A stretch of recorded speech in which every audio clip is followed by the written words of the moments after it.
able to come back against the Rams. Well. Now I need to get into my recording room so we can talk about this game. Okay, 1 second. Whew. So, a lot of cool things to talk about.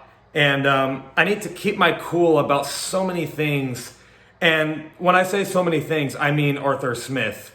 I'll talk about that real quickly, but I'll be humble about it because you guys on YouTube have been good. It's just the people on Twitter that have not been good about Arthur Smith and the Kyle Pitts situation. So, I told you Arthur Smith learns from his mistakes. I told you, like, Kyle Pitts had nearly 100 yards for the game, and he finally got targeted. Oh yeah, and by the way, Arthur Smith is leading a top 10 scoring unit with Marcus Mariota as their quarterback. And by the way, he's utilizing first-round talents like Drake London and gets a touchdown.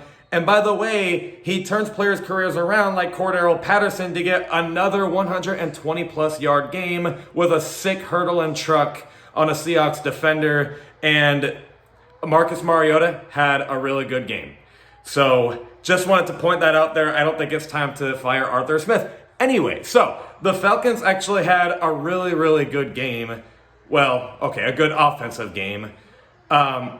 Defense has not been very good. Defense was absolutely miserable. AJ Terrell did have his best game of the year, but still could have been a lot better.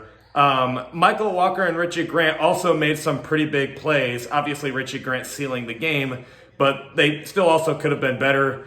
Now, Grady Jarrett was really the highlight here. He was the one that honestly saved the Falcons in this game with that huge sack. And that saved us, man. The Seahawks kind of looked like they were going to score for a second there.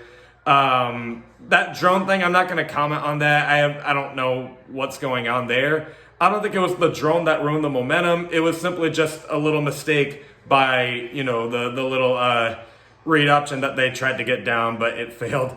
And Dean Pease has got to get better on defense. I'm honestly close to saying, I don't know if it's time to fire him yet, but it's getting close, man. All he does is talk about, how he thinks he knows everything about football to the media, but his defense, I get that the talent he's working with isn't great or anything, but man, it's just not been pretty for Dean Pease in his Falcons years here, and this defense has just got to get better.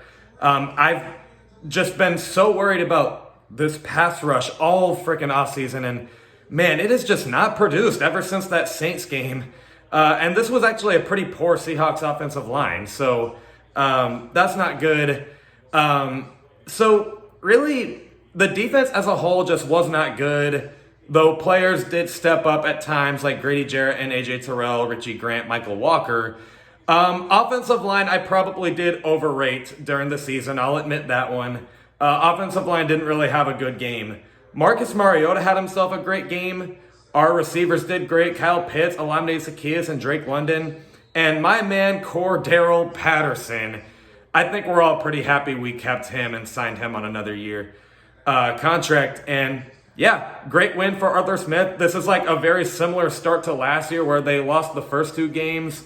The second loss was to the reigning Super Bowl champs, and then the third one was against this random team on the road that nobody really knew what they were going to do in the season, the Giants and the Seahawks.